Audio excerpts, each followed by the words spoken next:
Imagjinoni të zgjoheni çdo mëngjes pranë dikujt që ju bën të ndiheni si shtëpia juaj, dhe pastaj të mësoni se gjysma e botës, duke përfshirë fëmijët e tij, ju shikon si armike. Klea nuk kishte planifikuar të dashurohej. Nuk kishte planifikuar të linte Shqipërinë, të kalonte Alpet, të gjej zemrën e saj në sytë e një burri me flokë të thinjura dhe duar që dinin si të mbajnë botën. Por jeta nuk pret planet tone. Ajo i shkruan vetë, me dhimbje dhe dashuri njëkohësisht. Nëse e keni qenë ndonjëherë të gjykuar pa u njohur, nëse e keni dashuruar dikë dhe bota ka thënë jo, atëherë historia e Kleas është edhe juaja. Shkruani në komente, a mendoni se dashuria ka moshë dhe a ka të drejtë apo gabim Klea? Dëgjojmë mendimin tuaj, sepse kjo histori nuk ka një përgjigje të lehtë. Klea u rrit në një qytet të vogël shqiptar ku gjithçka dihej dhe askush nuk mbante sekrete. Rrugët e asaj qyteze ishin ngushtë si mendjet e banorëve të tij, jo me keqdashje, por me traditë. Çdo gjë kishte vendin e vet. Vajzat martoheshin herët, burrat punonin, pleqt flisnin dhe rinia dëgjonte. Klea kishte mësuar të dëgjonte, por kurrë nuk kishte mësuar të heshte me zemër. Ajo ishte vajza e mesme e një familjeje të thjeshtë. Babai i saj punonte në ndërtim, nëna kujdesej për shtëpinë dhe 3 fëmijët, dhe të dy prindrit ndanin një ëndër të thjeshtë, që fëmijët e tyre të kenë jetë më të mirë se ta. Klea kishte trashëguar nga babai i saj sytë e gjelbër, të çuditshëm për një shqiptare, të papritur si lulja e parë pranverës mbi dëbor. Nga nëna trashëgoi këmbëngulësinë, atë lloj këmbëngulësie të qetë, që nuk bërtet, por nuk tërhiqet kurrë. Që në fëmijëri, Klea kishte pasur një marrëdhënie të veçantë me librat. Ndërsa moshatarët e saj luanin jashtë, ajo ulej nën dritare dhe lexonte çfarëdo që gjente: romane, revista, enciklopedi të vjetra me paqe të verdha. Librat i kishin mësuar asaj se bota ishte shumë më e madhe se ajo qyteza, shumë më komplekse se zakonet që i rrethonin.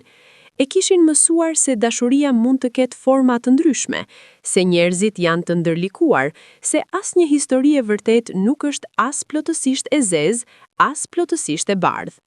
Shkolla i shkoi mirë Kleas. Ishte nxënëse e mirë, jo sepse mësonte me zell për notat, por sepse atë e tërhiqte njohja e vërtet. Mësueset e donin sepse bënte pyetje të mençura, jo pyetje bosh. Mësimet e historisë i dilnin lehtë, jo sepse i memorizonte, por sepse i kuptonte. Kur mësuesi fliste për luftrat dhe perandorit, Klea imagjinonte njerëzit pas ngjarjeve. Pyeste veten çfarë kishin ndier ata burrave gra kur historia kalonte mbi ta si val. Pas shkollës, Klea vendosi të studionte ekonomi. Ishte zgjedhja praktike, e sigurt me perspektivë punësimi. Por gjatë 3 viteve të para të universitetit, ajo nisi të kuptoj se praktika dhe ëndrat nuk shkojnë gjithmonë bashk. Studimet ishin të mira, por diçka e bënte të ndihej sikur jetonte brenda kornizave të dikujt tjetër, siç është të vishesh me rroba që janë të tuat, por nuk janë bërë për trupin tënd. Gjatë vitit të fundit të universitetit, Klea filloi të punojë me kohë të pjesshme në një agjenci turistike lokale. Puna nuk ishte e shkëlqyer, por i jepte atë që i mungonte: kontakt me botën e jashtme, turistët të huaj, mapa me vende larg, histori njerëzish që kishin kaluar kufir dhe kthyer rrugtimin e tyre në aventurë. Ajo dëgjonte me vëmendje, mësonte fjalë në gjuhë të ndryshme, ndiqte me sy mapën e botës të varur mbi mur dhe imagjinonte çdo kryeqytet si një histori të treguar ende. Por jeta ka mënyrën e vet për t'i prishur planet dhe njëkohësisht për t'i zëvendësuar me diçka që nuk do ta kishte menduar vet. Kur Klea mbaroi universitetin, situata ekonomike e vendit nuk kishte ndryshuar shumë. Puna ishte e vështirë të gjentej, sidomos për një vajzë të re me diplomë ekonomie dhe pa lidhje. Agjencia turistike ku kishte punuar gjatë studimeve i ofrua një pozicion të rregullt, por rroga ishte minimale dhe perspektiva e kufizuar. Nëna e saj filloi të fliste për martesë. Ishte koha, thoshte, se vajzat e qytetit po martoheshin dhe të gjithë pyesnin. Babai heshtej, por Klea e lexonte në sytë e tij atë lloj shprese heshture që kanë prindrit kur duan të mirën e fëmijëve, pa ditur sakt ç'është e mira. Klea nuk ishte kundër martesës, por as nuk ishte në cituar. Kishte parë shumë martesa rreth saj, disa të lumtura, shumë të mërzitshme, disa të dhimbshme. Donte diçka të vërtet, jo diçka të shpejt. Por në atë ambient, diçka e vërtet dukej si luksi të madh. Dhe kështu që kur një mike e afërt i propozoi të aplikonte për një vizë pune në Zvicër, Klea fillimisht tha jo. Zvicra ishte larg, Zvicra ishte një vend i huaj, me njerëz të huaj dhe zakone të huaja. Por mikja e saj ishte binduse, kishte kushërinjt atje, kishte kontakte, kishte premtime të punës. Dhe Klea pas natësh të tëra të mendimit dhe diskutimit me veten, tha jo. Nuk e dinte atëherë se ai jo i vogël do të ndryshonte gjithçka. Muajt e parë në Zvicër ishin sfidues në mënyrën më lakmise, gjithçka ishte e re, e largët, e panjohur. Klea punoi si ndihmese administrative në një firmë të vogël logjistike. Zvecranët ishin të sjellshëm, por distant, me ato kufi të padukshëm social që shqiptarët nuk i kishin. Gjuha, gjermanishtja zvicerane, ishte si dialekt i dialekti, e vështirë edhe për ata që dinin gjermanisht standarde. Por Klea ishte mësuar të mësonte, dhe çdo ditë shtonte 2-3 fjalë të reja. Shtëpia e saj ishte një dhomë e vogël në qendër të Bernit, me dritare që jepnin nga një obor me pemë. Gjatë natëve, kur nostalgjia binte si mjegull e dendur, Klea qëndronte te dritarja dhe ndrinte vështrimin mbi qiellin zviceran, e të njëjtin qiell si ai shqiptar, ndoshta vetëm gjëja e njëjtë. Telefononte nënën çdo mbrëmje, dëgjonte zërin e saj dhe lënte ato biseda t'i mbushmin zemrën si ujë i ngrohtë. Ajo nuk kishte planifikuar të ndeshej me dashurinë, ishte e fokusuar tek puna, tek gjuha, tek stabiliteti. Por njerëzit nuk ndeshin dashurinë nga plani. Dashuria vjen pa njoftim, shpeshherë në momentin kur je më pak gati. Ajo e taki për herë të parë në një ekspozit fotografie të vogël të organizuar nga Bashkësia Shqiptare të Bernit. Mikja e saj kishte ngulur këmbë që të shkonin, ishte rast për të takuar shqiptar të tjerë, për të ndjerë më pak të vetmuar. Klea ishte shkuar me mendjen tek dorëshkrimi i raportit të nesërmen. Ekspozita mbahej në një lokal të vogël, me mure të bardha dhe drita të ngrohta.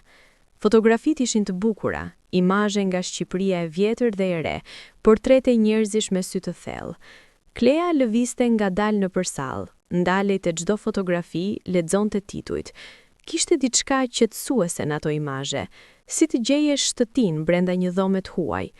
Pastaj pa një burr të qëndruar te një fotografi e madhe e Vlorës, deti i gjelbër, rreth i malor, drita e mesditës.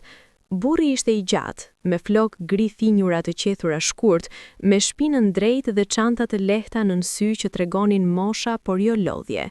Vishej thjesht, pallto blu marine dhe pantallona gri, por kishte diçka në mënyrën si qëndronte ai para fotografisë që bënte Klean të ndalonte.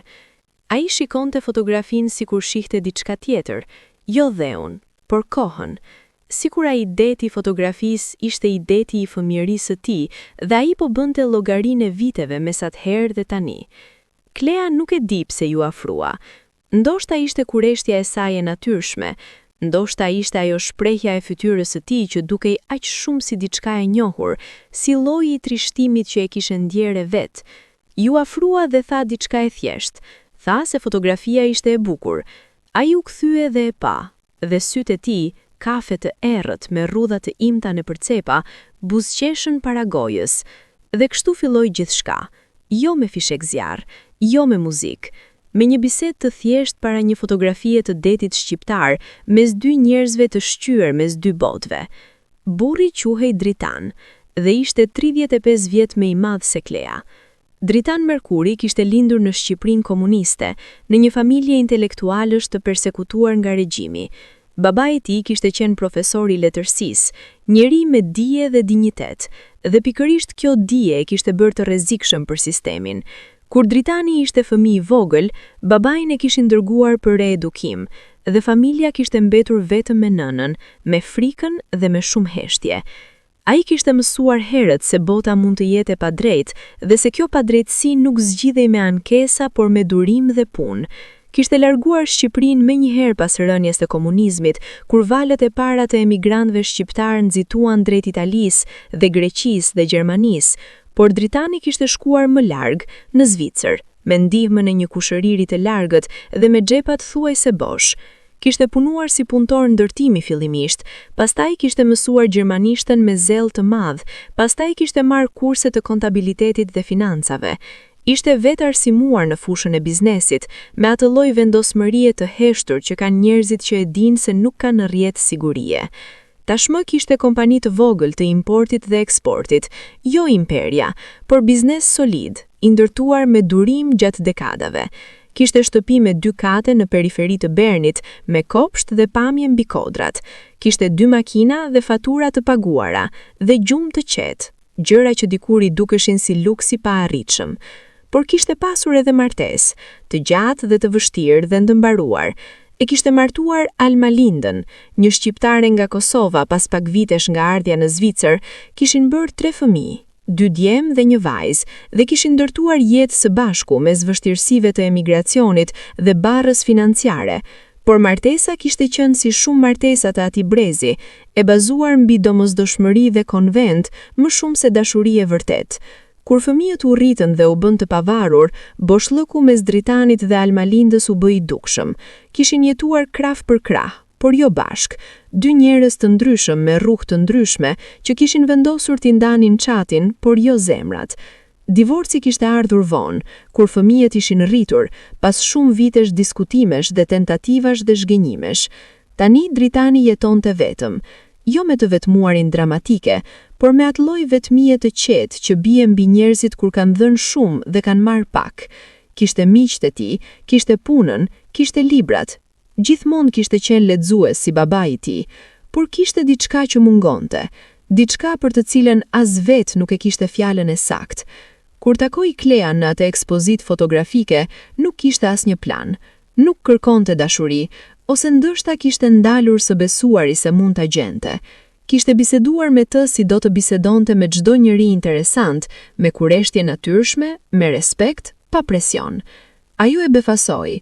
Ajo vajzë e re me sytë e gjelbër dhe mënyrën e saj të thjeshtë dhe sinqert të shprehurit. Nuk ishte bërë sikur dinte gjithçka, nuk ishte as servile, as arrogante, kishte vetëm të vërtetën e saj, të butë, por të fortë. Pas ekspozitës, grupi i vogël i shqiptarëve kishte shkuar të pinim kafe. Klea dhe Dritani kishin qëndruar pranë njëri tjetrit dhe biseda vazhdoi natyrisht, për Shqipërinë, për Zvicrën, për ndryshimin mes 2 botëve, për atë ndjenjën të çuditshme kur je emigrant dhe nuk i përket plotësisht as vendit ku je dhe as vendit nga ke ardh. Dritani fliste rrjetshëm, me mendime të qarta dhe shumë histori interesante. Klea dëgjonte dhe fliste dhe dëgjonte, dhe koha kaloi pa e ndjerë. Kur të gjithë u ngritën të largoheshin, Dritani e kishte pyetur Klean me një lloj droje të papritur për moshën e tij, nëse mund të shihnin njëri tjetrin sërish, nëse mund të pinim kafe, vetëm të 2, pa grupe. Klea hungaroi, kishte parë moshën e tij, kishte llogaritur vitet, shumë vite, por pastaj kishte kujtuar bisedën e atë mbramjeje, atë lehtësi të fjalëve, atë ndjenjë se po fliste me dikë që e kuptonte çfarë thoshte, dhe kishte thënë po. Kjo ishte kafja e parë. Pastaj ordhën shumë kafe të tjera dhe shëtitje në për qytetin e vjetër të Bernit dhe dreka të gjata dhe biseda që nuk mbaronin. Ata dyja kishin gjetur te njëri tjetri diçka të rrallë, atë lloj komunikimi ku nuk duhet të shpjegosh gjithçka nga fillimi, ku tjetri kap nuancën, ku pauza nuk është e turpshme. Dritani kishte eksperiencën e jetës dhe thellësinë e dikujt që ka kaluar shumë stuhira. Klea kishte energjinë dhe perspektivën e re të dikujt që bota i dukej ende e hopur. Së bashku krijonin diçka ekuilibrante, si 2 nota të ndryshme që së bashku bëjnë akord, por mbi të gjitha kishte respekti. Dritani nuk e trajtoi Klean kurrë si vajzë të re, si dikë naiv apo mësuar, e trajtoi si njeri me mendje dhe opinione dhe histori. Dhe Klea nuk e pa kurrë Dritanin si dikë të moshuar, si dikë të ngurtë apo të lodhur, e pa si dikë me thellësi, me jetë, me gjëra për të dhënë. Dashuria kishte filluar të lëshoj rrënjë, para se ta kuptonin të dy. Ato kalimet të tyre në përbern, ato darka të vonshme me verë dhe biseda, kishin gjetur të njëri tjetri diçka që nuk kishin emër, por kishin peshë. Pastaj erdhi mbrëmja kur Dritani i kishte marrë dorën mbi tavolinë dhe Klea nuk e kishte tërhequr. Dhe si çdo herë, e vogël si kjo, shpesh ajo moment i vogël tregon gjithçka. Ata vazhduan të takoheshin rregullisht. Klea i prezantoi mikeshën e saj. Ajo kishte reaguar me buzëqeshje të maskuar dhe pyetje dyshimtare. Dritani nuk kishte folur ende me fëmijët e tij. Dhe kjo ishte herë e parë kur hija e problemit të ardhshëm kishte rënë mbi ta, si re e lehtë gushti që mund të kthehet stuhi. Fëmijët e Dritanit, Enea, Argjendi dhe Elona, ishin rritur dhe i kishin jetët e tyre.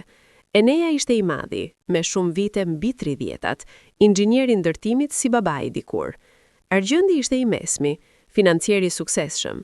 Elona ishte e vogla, me pak vite mbi të 20-at, psikologji. Të tre jetonin në Zvicër dhe i kishin marrëdhënie me baban e tyre. Jo ideale pas divorcit, por ekzistente. Dritani i donte thellë, edhe pse distanca emocionale mes tyre ishte e dukshme. Ai e dinte se kur të mësonin për Klean, gjërat nuk do të ishin të thjeshta. Por nuk ishte menduar se do të ishin kaq të vështira sa dolën. Nata kur Dritani i tregoi fëmijëve, u mblodh të tre në shtëpinë e tij, u bëri darkë dhe pastaj me qetësinë e atij që ka menduar shumë por nuk ka asnjë garanci, u tha: kishte njerëz që kishte njohur, kishte marrëdhënie me dikë, dhe ai dikush kishte emrin Klea. Heshtja kishte qenë e parë, pastaj Enea kishte pyetur moshën, dhe kur kishte dëgjuar diferencën, 35 vjet, fytyra e tij kishte bërë atë shprehje që njerëzit bëjnë kur duan të thonë diçka të ashpër dhe po mundohen ta kontrollojnë. Argjendi kishte qenë më i drejtë për drejtë. Kishte pyetur nëse ky ishte serioz apo krizë moshës. Elona kishte heshtur gjatë. Ajo zakonisht heshte kur diçka e shqetësonte thellë. Dritani u kishte shpjeguar, me durim, me dashuri, se kjo nuk ishte krizë. Klea nuk ishte kapriço, e kishte njohur, kishte biseduar me të, e kishte kuptuar dhe kishte ndjenja të vërteta. Kishte thënë se e dinte se ishte e papritur, e dinte se kishte diferencë moshe, por donte që ata të kuptojnë se ai nuk merrte vendime të nxituara. Fëmijët kishin ngritur dhe ikur pa e mbaruar darkën, dhe Dritani ishte ulur vetëm me tavolinën e mbuluar me pjata gjyshmë të mbushura dhe zemrën e rëndë. Klea nuk ishte atje atë natë, por kur Dritani i kishte treguar, kishte ndjerë diçka brenda saj që ishte shumë e afërt me frikën. Jo frikë për veten, por frikë për të. Frikë se sa e vështirë do t'i ishte rruga që kishin zgjedhur. Muajt e parë të marrëdhënies së tyre publike, kur njerëzit e rrethit kishin filluar ta dinin, ishin si ecje mbi akull të hollë. Çdo hap me kujdes, çdo fjalë matur, çdo takim në shikim të padukshëm. Bashkësia shqiptare e Bernit ishte e vogël dhe si çdo bashkësi e vogël, ishte kurjeshtare dhe zëshme. Fjalët udhëtonin shpejt. Disa reaguan me buzëqeshje të ngrirë, ato buzëqeshje që kanë dy kuptime njëkohësisht. Disa ishin të sinqertë në rezervat e tyre, dhe disa, shumica, kishin filluar të thyrin narrativen e tyre, sepse njerëzit zakonisht mbushin boshllëqet me imagjinat, dhe imagjinata e njerëzve shpesh tërhiqet nga skandali. Klea filloi të dëgjoj murmurima, jo direkte, kur nuk ishte direkte. Ishte gjithmonë përmes kanaleve të tërthorta. Mikesha e saj kishte dëgjuar dikë tjetër duke thënë, dikush i kishte treguar dikujt tjetër. Narrativa kishte shumë versione, por të gjitha konvergjonin në të njëjtin mesazh. Vajza e re shqiptare kishte gjetur plakun e pasur dhe tani po luante rolin e vajzës naive, sepse askush nuk dashuron 35 vjet ndryshe moshe para syje, dhe arsyeja, sipas murmurimave, kishte emrin para. Klea si duhet të bëhej e fortë, jo ashpërsi, por forcë e brendshme, ajo lloj force që e fiton vetëm kur rrobat e botës nuk të shkojnë, por ti mendon ti mbash megjithatë. Ajo dinte çfarë ndjente, dinte se çfarë ishte Dritani për të. Jo sigurim, jo kartë kredie apo bilet drejt jetës më të rehatshme. Ishte personi me të cilin ndihej e kuptuar, personi me të cilin linte rëndën e ditës dhe ndihej lehtë. Personi të cilit pa vendosur i tregonte gjëra që nuk i kishte treguar askujt tjetër. Por si aprovon botës sinqeritetin e zemrës tënde?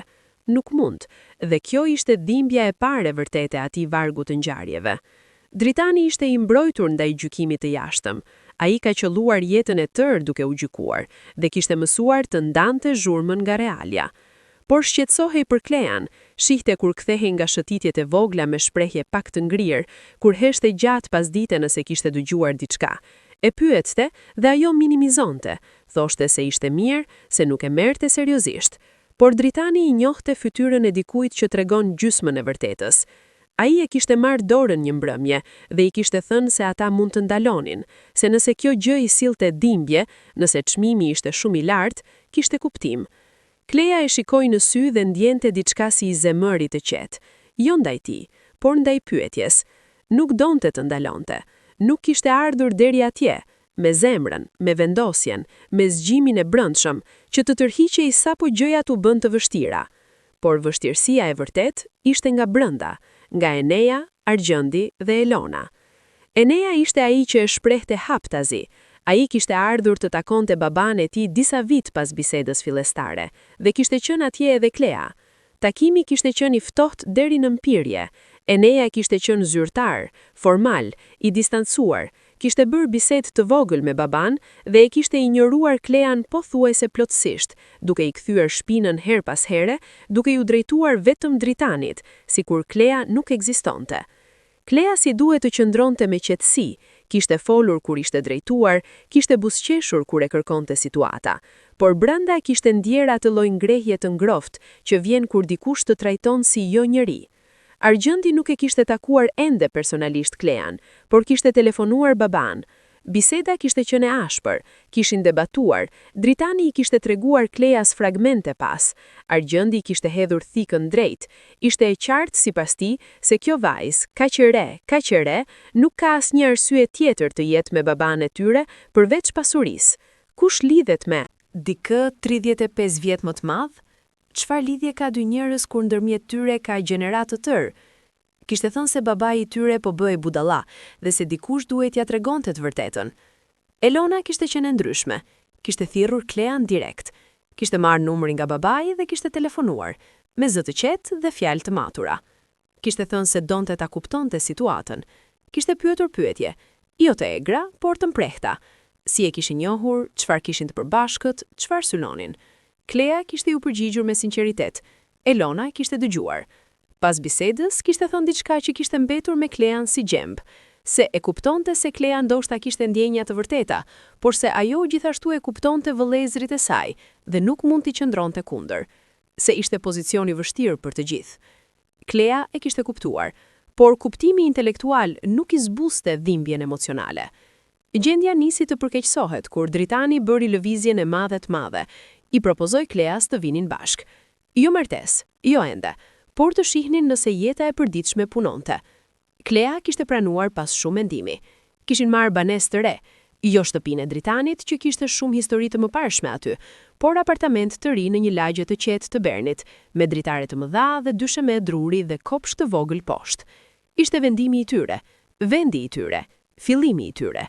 Por kur fëmijët e mësuan, reagimi kishte qenë si vale dytë pas tërmetit, jo e parashikuar, por ndoshta e paevitueshme. Enea kishte telefonuar baban dhe kishte folur me zë të ngritur, gjë e rrallë për të që zakonisht mbante gjithçka brenda. Kishte thënë se ky ishte gabim i madh, se njerëzit do të flisnin, se familja do të turpërohej, se si mund t'i shpjegonte djemtë e tij, nipërit e Dritanit, se gjyshi kishte marrë grua të re të moshës së motrës së tyre. Kishte fjalë të ashpra, fjalë që linin gjurmë. Argjendi kishte shkuar një hap më tej, kishte dërguar mesazh tek Klea direkt, i pari dhe i vetmi kontakti drejt për drejt. Mesazhi ishte i shkurtër, por si shigjet. Kishte shkruar se e dinte çfarë bënte, se ata e dinin, dhe se nëse mendonte se do të trashëgonte diçka nga babai i tyre, ishte e gabuar, sepse kishte mënyra ligjore për të mbrojtur pasurinë familjare. Klea e kishte lexuar mesazhin 3 herë. Dorët i ishin dridhur pak, jo nga frika, por nga ajo lloj zemërimi i thellë dhe i qetë që vjen kur dikush të godet në pikën e dinjitetit. Nuk kishte ju përgjigjur.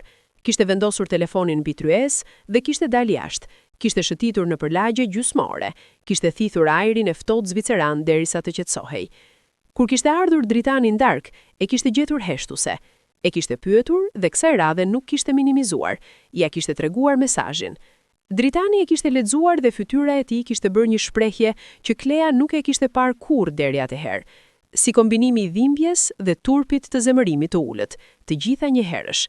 Kishte thënë se do të fliste me Argjentin, se kjo nuk ishte e pranueshme. Por Klea e kishte kuptuar atë natë diçka të rëndësishme. Kjo betejë nuk do të zgjidhej me një bisedë. Ishte betejë e gjatë, e lodhshme, kundër diçkaje shumë të rrënjosur. Paragjykimi ndaj moshës, paragjykimi ndaj motiveve, paragjykimi ndaj asaj vajze shqiptare të re që guxonte të dashuronte jashtë norme. Jeta e përbashkët kishte aspekte të bukura dhe aspekte që vinin me peshën e tyre. Dritani ishte burri rregullt dhe qetë në jetën e përditshme. Zgjohej herët, bënte kafe, lexonte gazetën, të printuar, jo online, sepse kishte ato zakone të formuara dekada më parshme. Gatuaj mirë, kishte mësuar të gatuaj gjatë viteve kur ishte jetuar vetëm dhe e kishte kthyer në ritual të gëzueshëm. Klea ishte habitur, kishte imagjinuar burr të moshuar dhe tip tradicional, jo dikën që bënte tavë me pirime me kujdes dhe shtronte tryezën me qiri.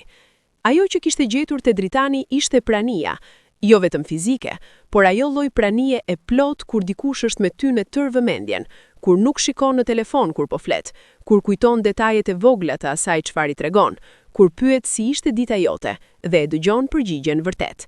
Klea kishte qenë me burr të rinj, kishin pasur dashuritë e tyre nëpër vite, dhe shumë prej tyre ishin të pranishëm fizikisht, por të largët mendërisht. Me Dritanin ndihej e dëgjuar, gjë e rrallë dhe e çmuar, por kishin edhe ndryshimet e tyre, jo konflikte, por gjëra ku duhej negociuar. Dritani preferonte qetësinë e shtëpisë, dark herët, gjumi hershëm. Klea ishte brez tjetër, donte të dilnin ndonjëherë, donte muzikë, donte të makuste miqt.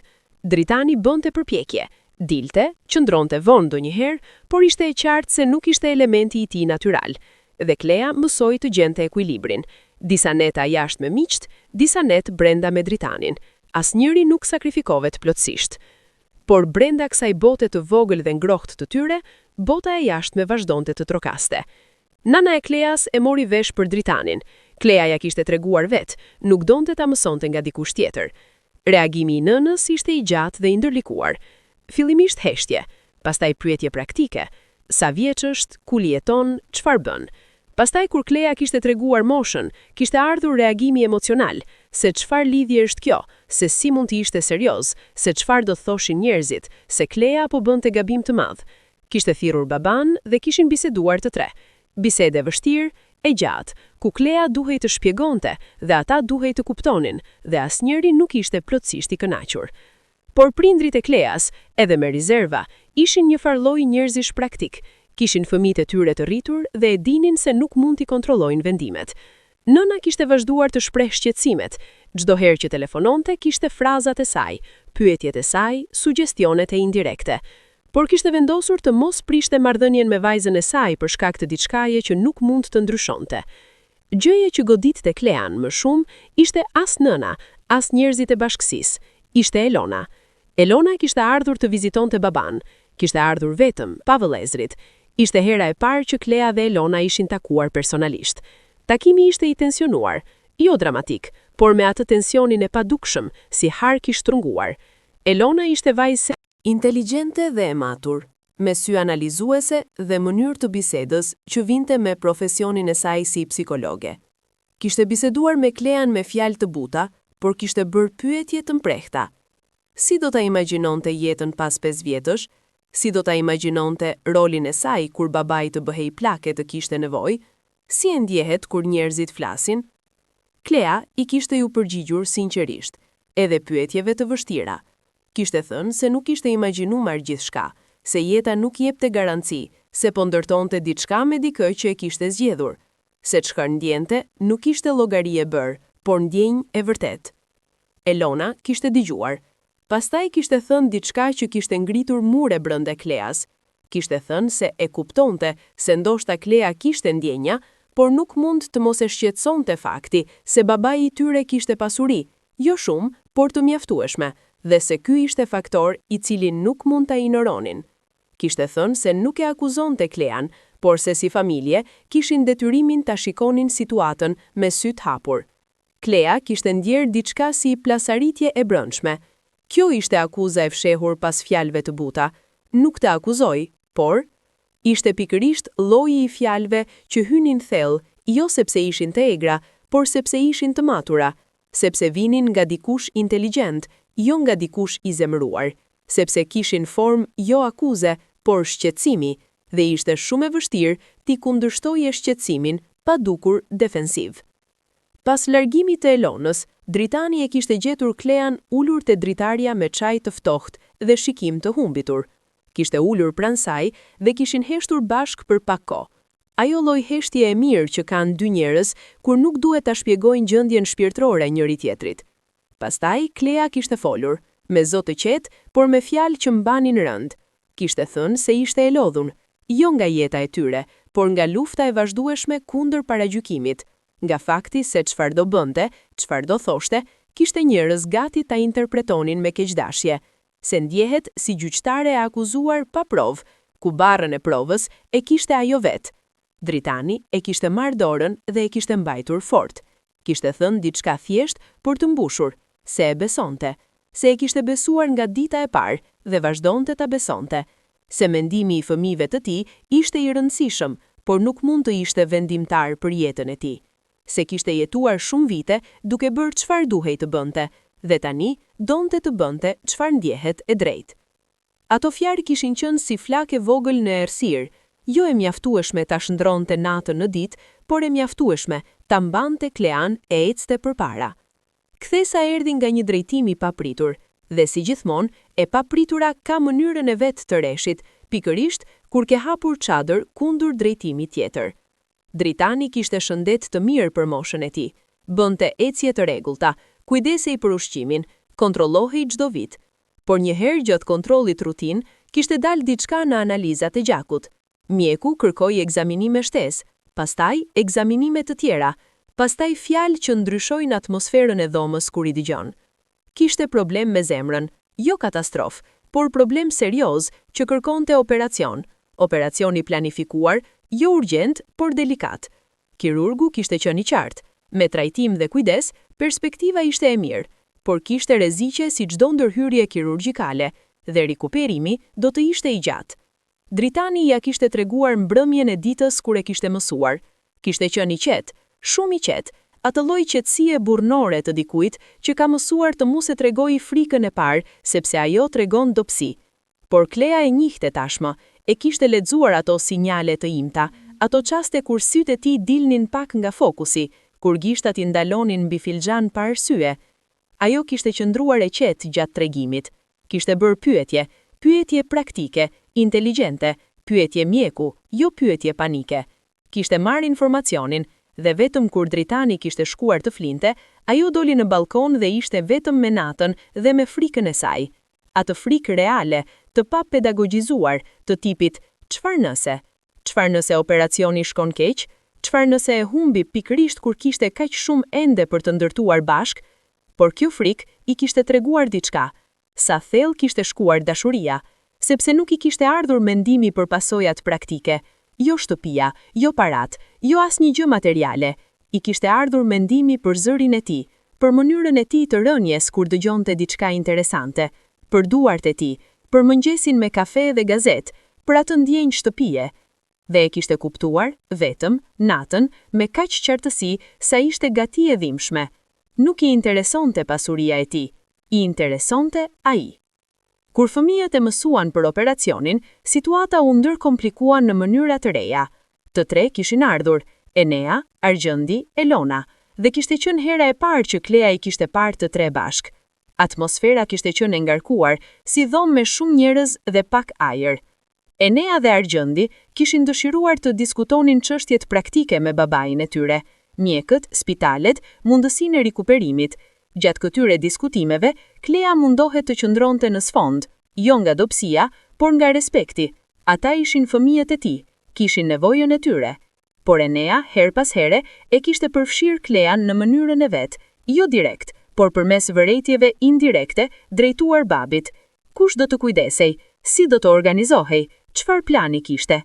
Brand çdo fjalie kishte pyetja e pashprehur. A do të qëndrojë kjo vajzë apo do ta braktis kur të gëhet e vështirë? Klea e kishte kuptuar subtekstin dhe vendosi të jetë e qartë, jo agresive, por e qartë. kishte thënë me zë të qetë dhe me sy drejt për drejt tek Enea, se do të ishte aty, se do të organizonte gjithçka që duhej, se kishte folur tashmë me spitalin, kishte bërë listën e pyetjeve për kirurgun, kishte planifikuar pushim nga puna gjatë periudhës së rikuperimit, jo si deklarat trimërie, por si fakt. Heshtja pas fjalëve të saj kishte qenë interesante, një lloj heshtje kur disa gjëra rishoqërohen. Elona kishte shikuar Klean me atë sy analizues të saj dhe kishte parë diçka. Enea kishte heshtur me gojë mbyllur. Vetëm Argjendi kishte shprehjen të dikujt që dëgjoi, por nuk deshi ta dëgjonte. Operacioni kishte ndodhur, kishte gjatur 6 orë. 6 orë gjatë të cilave Klea kishte qëndruar në sallën e pritjes, ulur me kafe të ftohtë dhe libër të hapur, por të palexuar. Fëmijët e Dritanit kishin ardhur gjithashtu dhe kishin qenë bashk, i 5 njerëz në sallën e bardhë me telaja të ndryshme emocionesh, por të gjithë me të njëjtën frikë në zemër. Argjendi kishte ardhur vetëm dhe kishte ulur larg Kleas. Nuk kishte folur me të, kishte kontrolluar telefonin. Elona kishte ulur pranë tij. Enea kishte ecur nëpër korridor, duke u ndalur her pas here te dritaret. Klea kishte heshtur. Nuk kishte tentuar t'i afrohej, nuk kishte tentuar të krijonte dinamika artificiale miqësie. Kishte qenë ajo çfarë ishte, njeriu që donte Dritanin, dhe ishte aty. Kur kirurgu kishte dalë dhe kishte thënë se kishte shkuar mirë, se Dritani ishte në rikuperim dhe do të mund ta shihnin, dhoma e pritjes kishte lëvizur. Fryme lëshuar, supet e ulura, sytë ndezur. Elona kishte pasur lot në sy. Enea kishte kthyer kokën nga muri për pak sekonda. Argjendi kishte mbyllur sytë dhe kishte bërë frymë të thellë. Dhe Klea kishte ndier diçka plasaritje brenda gjoksit, jo dhimbje, por lëshim, si tensioni gjatë që fiket. Kishte ndier gjithashtu, dhe kjo e kishte befasuar, një lloj solidariteti me fëmijët e Dritanit, sepse ata të gjithë donin të njëjtën gjë, donin që ai të ishte mirë. Kur e kishin parë Dritanin, të zbeft, me tuba, por me sy të hapur dhe me atë buzëqeshje të tij pak gëzueshme madje edhe aty, Klea kishte qenë e fundit të hynte, duke i lënë fëmijëve minutat e para me baban e tyre. Dhe kjo gjest i vogël, kjo tërheqje vullnetare, ky respekt, kishte zgjuar vëmendjen e Elonës, e cila e kishte parë dhe kishte mbajtur mend. Rikuperimi kishte qenë i gjatë, disa javë hospitalizim, pastaj muaj rikuperim në shtëpi. Klea kishte organizuar gjithçka si të thoshte. Kishte marrë pushim nga puna, kishte kujdesur, kishte mësuar si t'ja jepte medikamentet dhe si t'i mat presionin dhe si të bëj ushqimin e duhur. Jo si infermiere, si shoqëruese, si njeriu më i afërt. Dritani kishte qenë pacient jo i mirë, jo i vështirë me keqdashje, por i padurueshëm me veten. Njeriu aktiv dhe i pavarur, tashmë i kufizuar, duhej të ulej dhe të priste. Bënte rezistencë ndaj kushteve, donte të punonte herët, nuk donte të ndihet i dobët. Klea kishte trajtuar këtë me atë kombinimin e saj të veçantë të butësisë dhe këmbgulësisë. Kishte ngritur zërin gjatë disa rasteve kur Dritani kishte tentuar të shkonte herët pas hershëm te puna. Kishte qenë vendosur edhe kur ai ishte kokfort. Dhe Dritani, edhe pse me mërzinë e tij të qetë, kishte dëgjuar. Ishin ato javë të rikuperimit që kishin shfaqur diçka thelbësore te marrëdhënia e tyre. Kapacitetin e Kleas për të kujdesur dhe kapacitetin e Dritanit për ta pranuar kujdesin. Nuk janë gjëra të vogla. Shumë njerëz nuk dinë si të kujdesen pa dominuar dhe shumë të tjerë nuk dinë si të pranojnë kujdesin pa u ndier inferior. Ata e kishin gjetur ekuilibrin, i dhimbshëm ndonjëherë, i negociuar, por i vërtet. Gjatë kësaj periudhe, Elona kishte ardhur rregullisht, jo çdo ditë, kishte jetën e saj, por shumë herë në vam, dhe her pas here kishte ndodhur. Kishte biseduar me Klean. Jo biseda të thella fillimisht, por biseda praktike, si po shkonte rikuperimi, si po ndihet babai, çfarë thot mjeku. Pastaj ngadalë, siç ndodh kur njerëzit shpenzojnë kohë të bollshme bashk, bisedat kishin nisur të marrin thelsi tjetër. Elona i kishte treguar Kleas gjëra nga fëmiria e saj, si kishte qenë babai gjatë viteve të punës intensive, shumë i zënë me biznesin, shpesh i largët emocionalisht. Si nënës i kishte munguar prania e tij, dhe si kjo mungesë kishte lënë gjurmë tek fëmijët. Kishte shpjeguar se për ta, babai ishte figurë komplikuar, e donin, por nuk e kishin kuptuar gjithmonë, dhe divorci kishte shtuar një stres tjetër kompleksiteti mbi gjithçka. Klea kishte dëgjuar me kujdes, kishte kuptuar, jo si justifikim për mënyrën se e kishin trajtuar, por si kontekst. Njerëzit nuk reagojnë vetëm ndaj situatës prezente, reagojnë ndaj gjithë shkaje që ka ndodhur para. Fëmijët e Dritanit nuk e urrenin Klean personalisht, ata kishin frikë. Frikë se babai i tyre, i cili kishte qenë gjithmonë i distancuar emocionalisht, tani kishte gjetur dikë tjetër me të cilin të ngrohet, dhe ky dikush ishte outsider, i panjohur, me moshë krejtësisht tjetër. Dhe si e kishte shpjeguar Elona pa e shpjeguar direkt, kur ke jetuar gjithë jetën duke u munduar të fitosh vëmendjen emocionale të prindrit tënd dhe pastaj shoh se ai e jep lirisht te dikush e huaj, dhimbja është e vështirë ta racionalizosh. Kjo kuptim kishte ndryshuar diçka tek Lea, jo pozicionin e saj, jo atë çfarë ndjente për Dritanin, por mënyrën se shikonte fëmijët e tij. Kishte filluar t'i shihte jo si armiq, por si njerëz të plagosur që e shprehin plagët e tyre çuditshëm. Por Enea dhe Argjenti nuk ndryshonin. Enea vazhdonte të ishte i ftohur kur takoheshin, i sjellshëm por i distancuar, si i zyrtar i mirë edukuar ndaj një vizitore jo zyrtare. Argjenti e shmangte kontaktin direkt me Klean pothuajse plotësisht, duke komunikuar gjithçka nëpërmjet babait të tyre. Kishte pasur edhe episode ku kishte bërë komente indirekte, rreth moshës, rreth ndryshimeve në zakonet e Dritanit, rreth faktit se babai i tyre kishte ndryshuar dhe ky ndryshim ndoshta nuk ishte krejtësisht i tij. Dritani i kishte përballuar, me durim, me vendosmëri, me dashuri ndaj fëmijëve, por pa kompromis ndaj marrëdhënies me Klean. Kishte pasur debate, të ashpra ndonjëherë, të lodhshme gjithmonë, por nuk kishte tërhequr këmbën. Mbrëmja më e vështirë kishte ardhur kur Argjenti kishte sjell avokatë, jo metaforikisht, por literalisht. Kishte ardhur me dokumenta, kishte sugjeruar me shqetësim familjar, se Dritani duhet të kishte planifikim patrimonial të qartë, se duhej kontratë paramartesore nëse martesa është në hava. Kishte prezantuar gjithçka si shqetësim logjistik, por mesazhi i nënkuptuar ishte kristali qartë. Kishin frikë se Klea do të merrte gjithçka. Klea kishte qenë e pranishme gjatë atij takimi. Dritani e kishte ftuar direkt, kishte thënë se nuk kishte asgjë të fshehur, dhe ajo kishte ulur dhe kishte dëgjuar, dhe kishte ndjer atë lloj nevoritje të qetë të dikush kur e akuzojnë hapur dhe pa mundësuar të mbrohet pa u dukur sikur po mbron interesin e vet. Kishte folur vetëm një herë gjatë atij takimi.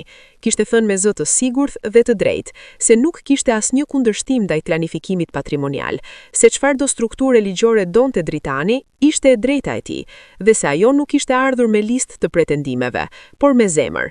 Pastaj kishte shtuar, dhe kjo kishte qenë fjalia e vetme ku zëri i saj kishte shtrënguar pak, se ishte e trishtuar se ata e shihnin kështu, por se nuk do ta ndryshonte asgjë. Avokatët kishin lënë dokumentat. Dritani i kishte marrë dhe i kishte vendosur në sirtarin e tavolinës pa i firmosur atë ditë. Dhe kur Argjenti kishte pyetur kur do t'i shikonte, Dritani kishte thënë se do t'i shikonte kur të donte, se ishte shtëpia dhe jeta e tij, dhe ai vendoste ritmin. Pas largimit të tyre, Klea dhe Dritani kishin qenë ulur në heshtje. Pastaj Dritani kishte thënë diçka, dhe kishte thënë me zë të ulët, por me peshë të madhe, se nëse Klea donte të largohej, ta kuptonte. Se nëse gjithë kjo ishte shumë, ta kuptonte. Por nëse qëndronte e lirë, pa kontrata dhe pa kushte, sepse ai nuk donte barriera juridike me njerëzin që e donte.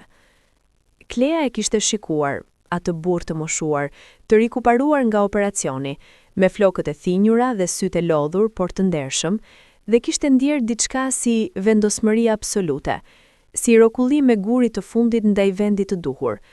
Kishte thënë se qëndronte, pa kushte, pa kontrata, pa llogari. Qëndronte. Rikuperimi i Dritanit vazhdoi dhe me të kalonin muajt, fuqia e tij u kthye gradualisht. Filloi të punonte me gjysmë orari fillimisht, pastaj me orar normal. Filloi të bënte ecjet e tij të mëngjesit sërish. Klea i bashkohej shpesh. Ato ecje të qeta nëpër lagje kur qyteti ishte ende gjysmë i fjetur dhe ajri kishte atë pastërti të hershme. Jeta e tyre kishte marrë ritmin e vet, të qetë, jo spektakolar, por të plot. Klea kishte gjetur punë më të mirë, administrator i lartë në firmë ndërkombëtare, dhe ecja profesionale e saj kishte nisur ta bindte edhe veten se nuk kishte ardhur në Zvicër të mbështetej, kishte ardhur të ndërtonte. Dritani ishte krenar, jo me mënyrën e atij që tregon posedim, por me mënyrën e dikujt që gëzohet me sinqeritet për suksesin e tjetrit. Por diçka kishte ndryshuar pas operacionit në marrëdhënien e tij me fëmijët. kishte të çuditshme të jetës, dhe ndonjëherë vdekja e mundshme ndërgjegjëson njerëzit me mënyra që fjalët nuk mund. Elona kishte bërë hapat e parë real drejt Kleas. Kishin dalë të hanë drek vetëm të dy, pa dritanin. Takimi i tyre i parë ekskluziv. Kishte qenë e sikletshme fillimisht, 2 gra me historinë e tyre ndërmjet, duke tentuar të gjejnë tokën e zakonshme. Por Elona ishte e sinqert, kishte gjetur guximin e vështirë të fillonte nga fillimi dhe kishte thënë se ishte gabuar. Jo të gjitha, kishte sqaruar, ende kishte shqetësimet e saj, ende mendonte se situata ishte komplekse, por kishte gabuar në mënyrën si e kishte trajtuar Klean, dhe si psikolog dhe si njeri, nuk mund ta injoronte diçka të tillë. Klea e kishte pritur këtë moment, jo me fitimtarin e pritshëm, por me mirënjohje. Ishte e vështirë të pranojë gabimin, dhe Elona e kishte bërë. Kishin biseduar me orë, kishin folur për baban, për familjen, për ato vite pas divorcit kur fëmijët kishin qenë të shqyer ndërmjet të dy prindërve, për atë boshllëk emocional që kishte lënë ndikime. Dhe Klea kishte treguar diçka nga jeta e saj, jo si justifikim, por si dritë tjetër. Kishte treguar si ishte rritur, si kishte ardhur në Zvicër, çfarë kishte kuptuar për veten këtu. Kjo miqësi fillestare me Elonën kishte qenë si guri i parë i hedhur në ujë, me rrethe që hapeshin ngadalë. Por Enea dhe Argjendi ishin gur tjetër kalibre. Enea kishte pasur një ndryshim të vogël, nuk mund ta quajë kthes, por kishte një zbutje të lehtë. Pas operacionit të babait, diçka kishte ndryshuar te ai gjithashtu. Kishte parë Klean si kujdesur, kishte parë babin si të rikuperohej, kishte parë me sytë e vet çfarë do të thoshte fjala e pranishme. Nuk kishte bërë gestin e madh të pajtimit, nuk kishte folur për gabimin e tij, por her pas here, kur Klea ishte aty, nuk kthente kokën si pare. Ndonjëherë drejtohej nga ajo kur fliste. Ishin gjeste të vogla, për njerëz të tjerë do ishin normale, por prej Eneas ishin hapa. Argjendi veti i ngurt, kishte atë lloj ngurtësie të pasigurt, jo arroganca e fortë, por fortësia e dikujt që ka vendosur diçka dhe nuk e pranon të ndryshojë, sepse ndryshimi do të thotë se kishte gabuar. Kishte mësuar ta mbante distancën, politizia si përfaqësore, asnjëherë jashtë përhaptas, por asnjëherë i ngrohtë. Klea kishte vendosur të mos e sfidonte, të ishte e saj vetja, e qetë dhe e vendosur, dhe t'i linte kohës punën e vet. Dhe koha punoi, ngadalë, jo dramatikisht, por punoi. Ngjarja që kishte ndryshuar gjithçka kishte ardhur nga drejtimi i jashtëzakonshëm. Djali i modh i Eneas, nipi i dritanit, kishte pasur aksident, jo i rënd, por kishte kërkuar ndihmë urgjente. Enea ishte larg, jashtë Bernit për punë, dhe gruaja e tij kishte panikosur. Klea i kishte qenë e vetmja nga rrjeti familjar që kishte qenë e arritshme dhe afër. Kishte marrë telefonin e gruas së Eneas, Miras, dhe kishte dëgjuar zërin e saj të panikosur dhe pa hezituar një sekond kishte thënë: "Eja, jam aty." Kishte marrë xhaketën, kishte nxjerrë makinën dhe kishte shkuar. Kishte ndihmuar me fëmijën, kishte organizuar vizitën te urgjenca, kishte qëndruar me Mirën dhe kishte telefonuar Enean dhe ja kishte shpjeguar situatën me qetësi që Mira nuk kishte në ato momente. Gjithçka kishte shkuar mirë me fëmijën, kishte qenë frakturë lehtë, jo asgjë serioze, por ato orë kishin lënë diçka pas. Kur Enea kishte kthyer dhe kishte mësuar se Klea ishte aty, kishte organizuar gjithçka, kishte qëndruar me gruan dhe fëmijën e tij, kishte heshtur për ca kohë. Pastaj kishte telefonuar Klean, jo dritanin, Klean direkt. Kishte thënë faleminderit, fjalë thjesht, fjalë zakonshme, por prej Eneas kishte peshë të jashtëzakonshme. Klea e kishte pritur këtë moment, jo me fitimtarin e pritshëm, por me mirënjohje. Ishte e vështirë të pranojë gabimin, dhe Elona e kishte bërë. Kishin biseduar me orë, kishin folur për baban, për familjen, për ato vite pas divorcit kur fëmijët kishin qenë të shqyer ndërmjet dy prindërve, për ato boshllëk emocional që kishte lënë ndikime. Dhe Klea kishte treguar diçka nga jeta e saj, jo si justifikim, por si dritë tjetër.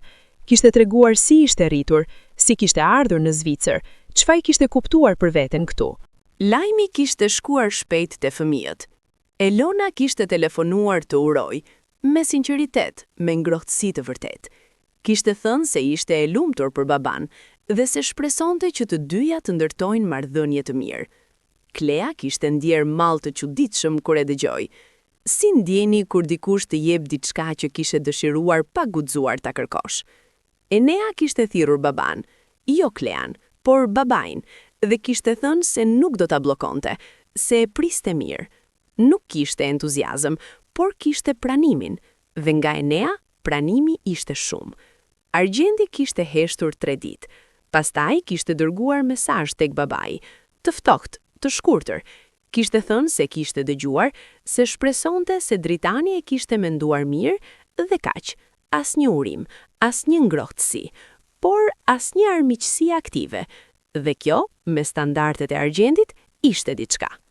Nëna e Kleas kishte qarë kur e kishte dëgjuar, jo nga gëzimi i pastër, por nga ai lloj qarjeje e nënave kur gëzimi dhe shqetësimi ngatrohen.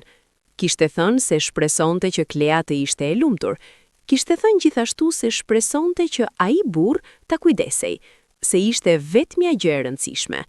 Babai i Kleas kishte marrë telefonin dhe kishte thënë me fjalë të pakta por plot, se i besonte të bijës, se kishte rritur vajzë me kokë dhe me zemër të mirë. Ato fjalë të babait kishin qenë si ujë mbi guri, të thjeshta, por të forta. Dasma kishte qenë e vogël, me vetdashje. Dritani nuk donte spektakël, dhe Klea nuk kishte nevojë për të. Kishin ftuar familjet e tyre të ngushta dhe pak miq të ngushtë. Ceremoni civile, darkë e vogël, muzikë dhe mirësi. Elona kishte qenë aty, kishte qenë ngrohtë, kishte kapur dorën e Kleas para ceremonisë dhe kishte thënë se ishte e lumtur. Enea kishte ardhur me Mirën, ai që kishte ndihmuar me fëmijën e tyre. Kishte shtrënguar dorën e Kleas gjatë urimit, jo objekt i ftohtë, por shtrëngim i vërtet. Argjendi kishte ardhur, dhe kjo vetë kishte qenë gjest. Kishte ulur nga larg, kishte qenë i qetë, nuk kishte buzëqeshur shumë, por kishte qenë aty. Dhe pas darkës, kur po largoheshin, kishte ardhur te Klea, hera e parë që e kishte afruar pa domosdoshmëri praktike. Kishte thënë diçka të shkurtër dhe me zë të ulët, se shpresonte se do ta lumturonte baban e tij. Asgjë tjetër. Kishte kthyer shpinën dhe kishte ikur. Klea e kishte shikuar duke u larguar dhe kishte ndier diçka komplekse, jo vitore, jo zemrat, por diçka si dëmshuri.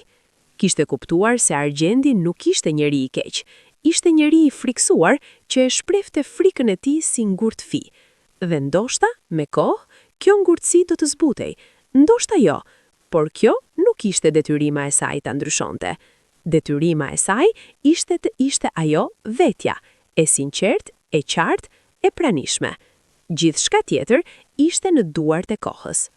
Nata e dasmës kishin kaluar me Dritanin te Hotel Çelko i vogël me pamje mbi Alpet. Ai kishte rezervuar duke ditur se Klea e donte peizazhin. Ajo kishte qëndruar te Dritania, duke parë malet e bardhë nën hënë dhe kishte menduar, me atë lloj mendimi të thellë pa fjalë, se rruga kishte qenë e gjatë. Nga ajo qyteze shqiptare, me rrugë të ngushta, me libra nëndritare dhe ëndra të paformësuara, te kjo natë mbi Alpet zvicerane, me njeriun pranë saj. Dritani kishte ardhur pranë dhe kishte qëndruar bashkë me të para dritares. Kishte marrë shpatullën e saj me krahun e tij dhe kishin parë malet bashkë. Asnjë fjalë nevojshme. Viti i parë i martesës kishte kaluar me ritmin e vet, jo me sfida, por me diferencë thelbësore. Tani kishin njëri tjetrin ligjërisht, zyrtarisht, hapur. Nuk kishte pyetje të pashprehura rreth natyrës së marrëdhënies, nuk kishte interpretime të dyanshme. Ishin burr dhe grua, dhe kjo kishte një qartësi të veten. Marrëdhënia me fëmijët e Dritanit kishte vazhduar të evolojë, ngadalë, me ngritje dhe rënje. Elona kishte bërë e afërt me Klean, jo miqësi intensive, por e vërdet, me respekt të dyanshëm dhe komunikim të hapur. Her pas here dilnin të hanë bashk, her pas here telefonoheshin. Elona e pyeste mendimin e Kleas rreth gjërave, jo rreth Dritanit, por rreth jetës, punës, marrëdhënieve, dhe Klea e çmonte këtë lloj besimi. Enea kishte ardhur gradualisht. Kur i kishte lindur fëmia e dytë, vajzë, Arja, kishte telefonuar direkt Klean, jo vetëm Dritanin. Kishte ftuar të dy të vinin ta shihnin foshnjën. Dhe kur Klea e kishte mbajtur foshnjën në krah, dhe Arja kishte kapur gishtin e saj të vogël me duart e saj edhe më të vogla, Enea e kishte parë dhe kishte bërë buzëqeshjen e parë të vërtet ndaj Kleas. Jo ajo buzëqeshje zyrtare, por ajo e ngrohtë, e pa planifikuar. Argjendi mbeti shurdh, jo armik aktiv, por jo i ngrohtë. Kishte familjen e tij, punën e tij, botën e tij. Takoheshin gjatë festave familjare. Dritani insistonte që të gjithë të takonin bashk, të paktën disa herë në vit. Dhe Argjendi dhe Klea ndanin tavolinën me politesën e dy njerëzve që kanë arritur paqe pa dashuri. Nuk ishte ideal, por ishte e qëndrueshme. Klea e kishte mësuar me muajt dhe vitet se jeta reale nuk ka epilog të pastër. Nuk ishte film ku dita e dasmës do të thotë gjithçka u zgjidh. Kishte ditë kur moshat e tyre dalloheshin, jo me dram, por me realitetin e zakonshëm. Dritani lodhej më shpejt kur dilnin natën. Klea donte aktivitete fizike intensive, ecje gjatë, ski dimrit, dhe Dritani mund të bënte vetëm disa. Kishte momente kur Klea ndjente, pa gabim dhe pa faj, atë hije të mendimit. Si do t'i jetë kur ai të jetë shumë i moshuar, kur ndryshimi biologjik ndërmjet tyre të bëj boshllëk fizik? Por e kishte mësuar gjithashtu se të gjitha çiftet kanë pyetjet e tyre të vështira. Çiftet e të njëjtës mosh kanë konflikte të tjera, ndryshime karriere, perspektiva, dëshira. Asnjë martesë nuk është me barën e saj. Pyetja nuk ishte nëse kishin sfida, por nëse kishin themelin për t'i përballur. Dhe themeli i tyre ishte i fortë. Respekti, jo si fjalë trashëguar, por si praktike ditëshmërie. Dritani e respektonte mendjen e Kleas, nuk e trajtoi si dikë që duhej mësuar apo formuar. Klea e respektoi eksperiencën e Dritanit, nuk e trajtoi si dikë të vjetruar. Kishin hedhur bazat jo me romantizëm, por me të vërtetën e kujdesit të ndërsjellët. 2 vite pas dasmës, Klea kishte mbetur shtatzën. Lajmi kishte ardhur papritur. Nuk kishin planifikuar aktivisht, por as nuk kishin bllokuar. Kur i kishte treguar Dritanit, kishte parë diçka te sytë e tij, diçka si befasi. Klea kishte qenë vetmja nga rrjeti familjar që kishte qenë e arritshme dhe afër. Kishte marrë telefonin e gruas së Eneas, Mirës, dhe pa hezitim kishte thënë se do të vinte menjëherë. Kishte lënë gjithçka. Kishte qenë në mes të takimit pune. Kishte marrë gjaketën dhe kishte dalë. Kishte gjetur djalin e Eneas, Arsin, 7 vjeç, me dorë të lënduar dhe lot të mëdhenj. Kishte qenë qetësuese, kishte bërë atë që duhej, kishte çuar Arsin dhe Mirën në urgjencë, kishte qëndruar aty 6 orë derisa Enea kishte arritur. Kishte organizuar, kishte pyetur mjekët, kishte shpjeguar Mirës çdo hap. Dhe kur Enea kishte hyrë të shpejt në përdyert e urgjencës dhe kishte parë të birin me krah të fashuar dhe Klea ulur pranë, kishte ndodhur diçka në fytyrën e tij. Diçka që nuk kishte fjalë, por kishte shumë kuptim. Kishte thënë faleminderit, 2 fjalë të thjeshta, por mënyrën si i kishte thënë, me zë të rënd, me sy të drejtë, pa asgjë zyrtare, Klea e dinte se ishin fjalë të vërteta. Pastaj Enea kishte bërë diçka që Klea nuk e kishte pritur. Kishte telefonuar baban e tij dhe para Kleas kishte thënë se ajo kishte qenë aty për fëmijën e tij. Kishte thënë se kishte qenë e mirë. Aq, por aq kishte mjaftuar. Ajo periudhë kishte shënuar një ndryshim të rëndësishëm në dinamikën familjare. Nuk ishte ndryshimi menjëhershëm dhe dramatik, nuk ishte sken pajtimi me muzikë dhe lot dhe përqafime. Ishte ndryshimi ngadalt, i vërtet, me hapin e çdo dite. Enea filloi të sillej ndryshe, jo me ngrohtësi të papritur artificiale, por me respekt të thjesht njerëzor. Filloi ta përfshinte Klean në biseda familjare, filloi të mos e shprehte rezervën e tij si sjellje aktive disfavorizuese. Ishte si dikush që ka mbajtur shumë kohë muskujt e tensionuar dhe tani, ngadalë lejon trupin të relaksoj. Elona ishte bërë e afërt me Klean, jo miqësi e shpejtë artificiale, por miqësi e vërtet që zhvillohet ngadalë dhe ka rënjë. Telefonoheshin rregullisht, dilnin ndonjëherë vetëm të dy. Kafe, shëtitje, ndonjëherë kino. Elona i kishte treguar Kleas gjëra personale, marrëdhëniet e saj, karrierën, ëndrat, dhe Klea i kishte treguar të vetat. Por Argjendi mbeti muri. Kishte pasur momente ku Klea kishte besuar se ndoshta edhe ai do të zbuste. Kishte qenë gjatë festës së ditëlindjes së Dritanit, kishin mbledhur të gjithë bashk, darkë familjare. Klea kishte organizuar gjithçka, kishte gatuar, kishte dekoruar, kishte menduar çdo detaj. Argjendi kishte ardhur me gruan e tij, Veronën, zvicerane me origjinë italiane, dhe darka kishte shkuar relativisht mirë.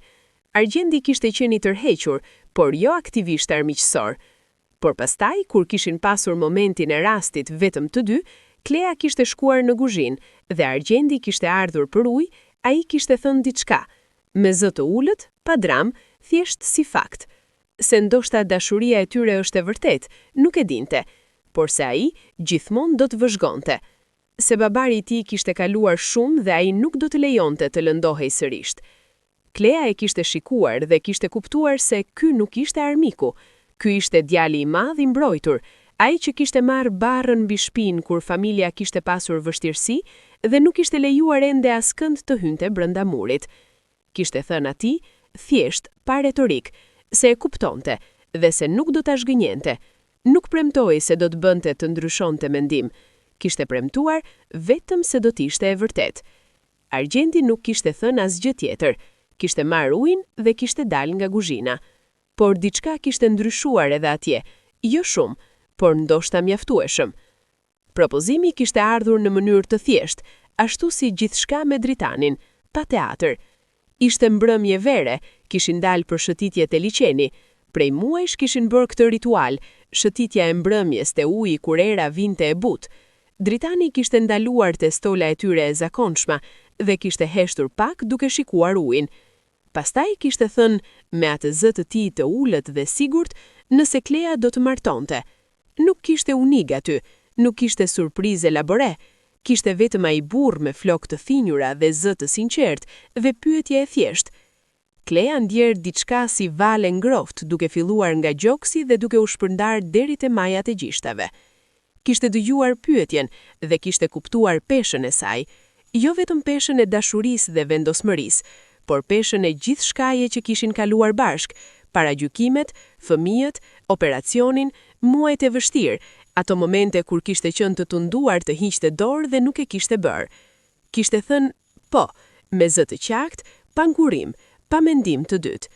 Kur kishin njoftuar fëmijët, reaksionet ishin ashtu siç kishin pritur, të ndryshme. Elona ishte e gëzuar, sinqerisht, kishte përqafuar Klean dhe kishte thënë se ishte e lumtur për baban e saj dhe që e donte suksesin e tyre. Enea ishte i rezervuar, por kishte dhënë dorën Dritanit dhe kishte thënë se të lumte. Gjest i vogël, por i vërtet. Ajo periudhë kishte shënuar një ndryshim të rëndësishëm në dinamikën familjare. Nuk ishte ndryshimi menjëhershëm dhe dramatik, nuk ishte sken pajtimi me muzikë dhe lot dhe përqafime. Ishte ndryshimi ngadalt, i vërtet, me hapin e çdo dite. Martesa kishte qenë e vogël, sipas dëshirës së të dyve. Jo sallë e madhe me qindra të ftuar dhe muzikë deri në mëngjes. Kishte qenë ceremoni civile e vogël me miq të ngushtë dhe familje. Klea kishte veshur fustan të thjesht krem dhe kishte mbajtur lule të vegla, gjë që nënës i kishte dukur e çuditshme, por Klea si dukej e vërtet. Prindrit e Kleas kishin ardhur nga Shqipëria, herën e parë që i takonin Dritanin personalisht. Takimi kishte qenë i tensionuar fillimisht. Babai i Kleas ishte burr tradicional dhe takimi me dëndërin e moshës afërsisht të tij kishte atë siklet të pasgjithshëm. Por Dritani kishte qenë Dritani, i respektueshëm, i sinqert, pa performancë artificiale. Kishte thënë, folur me babin e Kleas me respektin e burrit që e vlerëson familjen e gruas, jo me poshtërsi, por me mirëkuptim të vërtet. Nëna e Kleas ishte ndriçuar tek e kishte parë të dy bashk.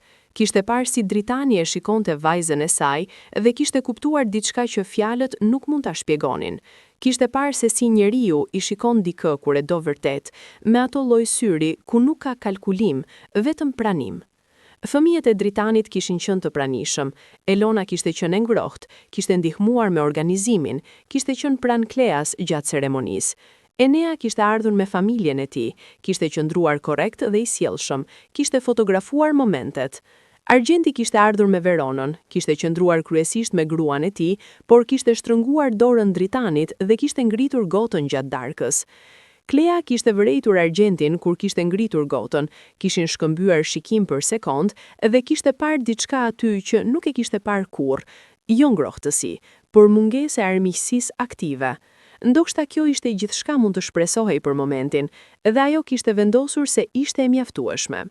Vitet e para të martesës kishin pasur kënaqësinë e ndërtimit, jo ndërtimit material, por ndërtimit të zakoneve dhe ritualeve dhe të kuptuarit reciprok të thellë. Kishin gjetur mënyrën e tyre unike të jetesës bashk, mëngjeset e gjata me kafe dhe libra, shëtitjet e fundjavës, udhëtimet e vogla që Klea i organizonte dhe Dritani i shionte. Kishin shkuar në Shqipëri, Klea i kishte treguar qytetin e saj, rrugët e fëmijërisë, detin. Kishte qenë udhëtim i veçantë, Dritani kishte parë vendin e fëmijërisë të gruas së tij dhe kishte kuptuar diçka të re për të. Klea kishte nisur të ndihej e vendosur në jetën e re, jo si mysafir, jo si dikush që po provon, por si dikush që i takon aty. Zvistra kishte bërë vend për të, jo gjithmonë lehtë, jo pa vështirësi, por kishte bërë vend, dhe Dritani kishte bërë vendin kryesor. Në punë, Klea kishte avancuar, kishte marrë pozicion drejtues, kishte ekip në drejtimin e saj. Nuk ishte karrierë spektakolare, por ishte e denjë, e arritur me punë dhe kapacitet, jo me ndihmën e dikujt.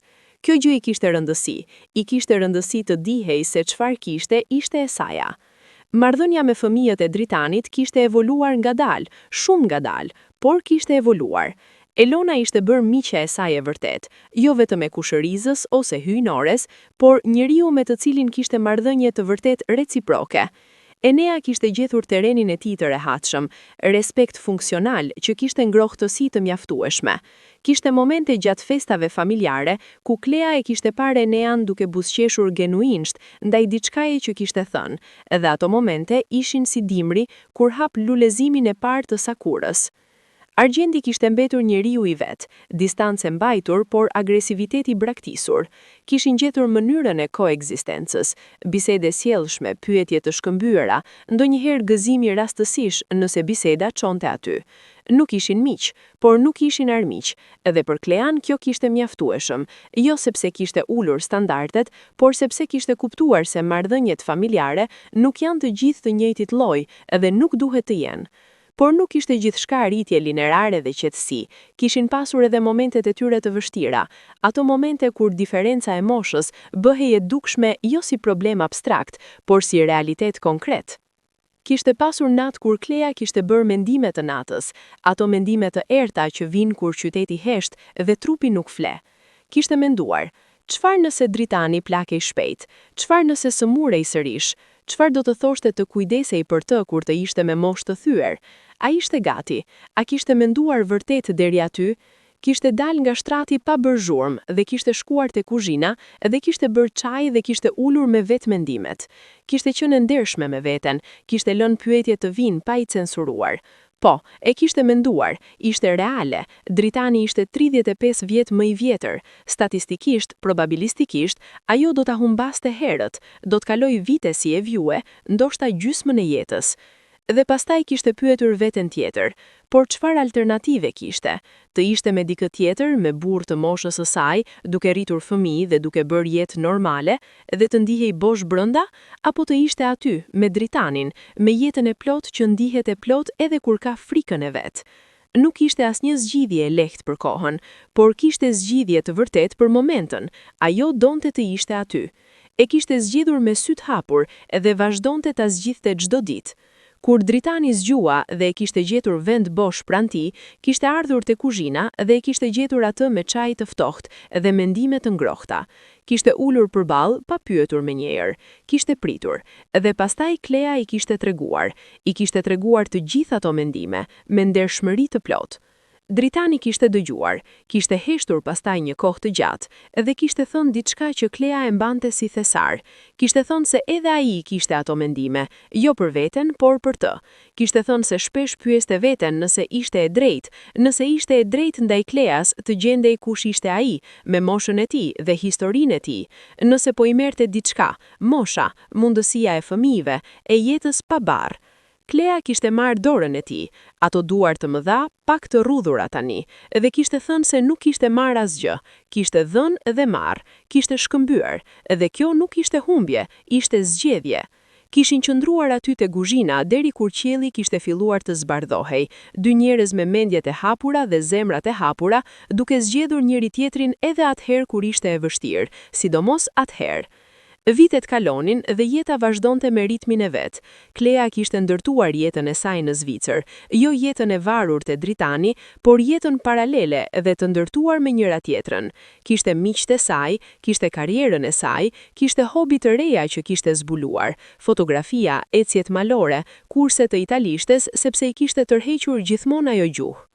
Dritani kishte qenë mbështetja e saj konstante, jo prezencë dominuese, por prezencë solide, si pemë me rrënjë të thella pranë së cilës mund të ndihesh i sigurt edhe kur era frynte.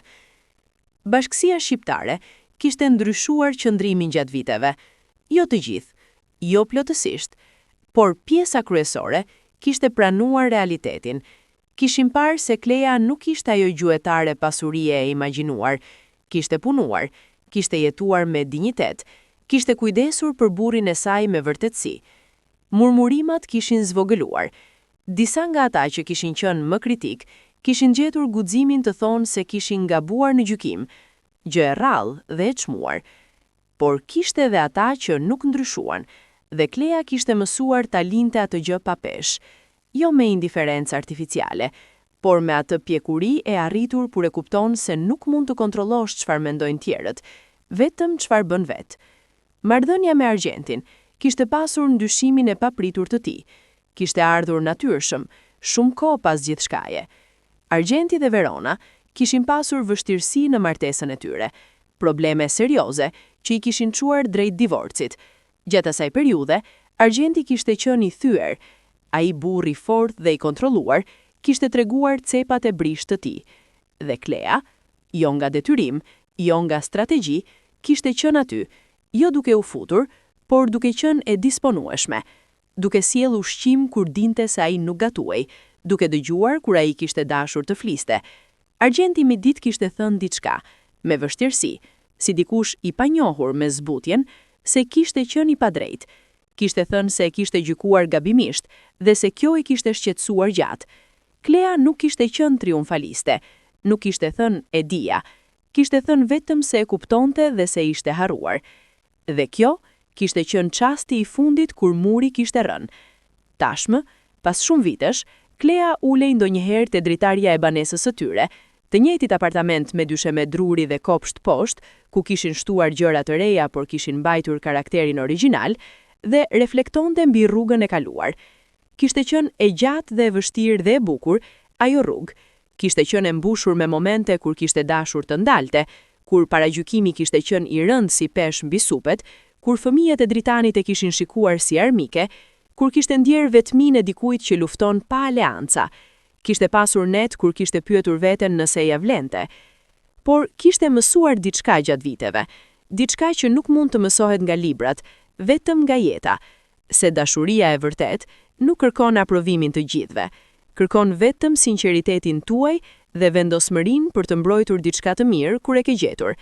Kishte gjetur dashuri të vërtet, jo perfekte, jo pas sfida, por të vërtet, te njëri 35 vjet më i vjetër, me flokë të thinjura dhe histori mbi shpinë dhe fëmijë që nuk e prisnin, te njëri që e kishte pritur jo me shpresa naive, por me guxim të pjekur.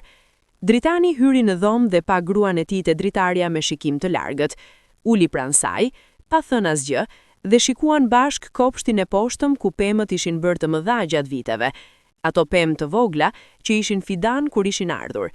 Klea ja mori dorën, ai ja ktheu shtrëngimin, dhe nuk kishte nevojë për asnjë fjalë, sepse pas të gjithë atyre viteve, pas gjithçkaje që kishin kaluar, gjua e tyre ishte bërë heshtja e vetkuptuar të dy njerëzve që e kanë zgjedhur njëri tjetrin her pas here dhe do ta zgjedhin përsëri.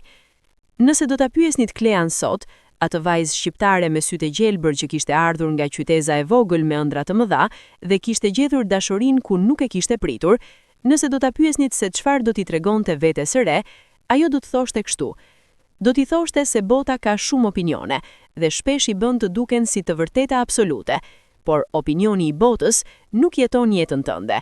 Se paragjykimi është shpesh frika e maskuar si siguri, se fëmirit e gurit të dashuruar nuk ishin armiqtë e saj, ishin njerëz me plagët e tyre dhe plagët e njerëzore shpesh bërtasin para se të shërohen.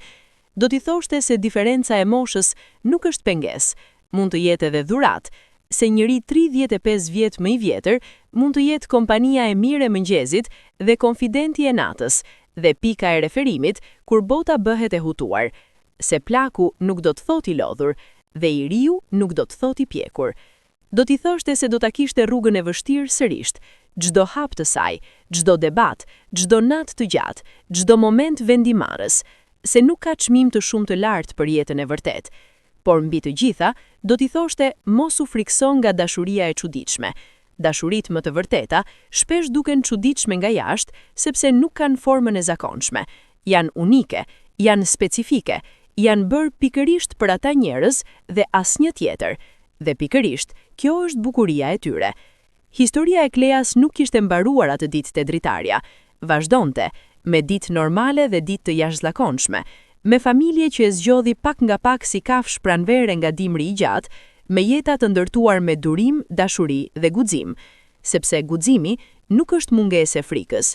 Guximi është të zgjedhësh të ecësh edhe kur ke frikë, edhe kur bota thot ndal, edhe kur rruga është e vështirë dhe e pasigurt.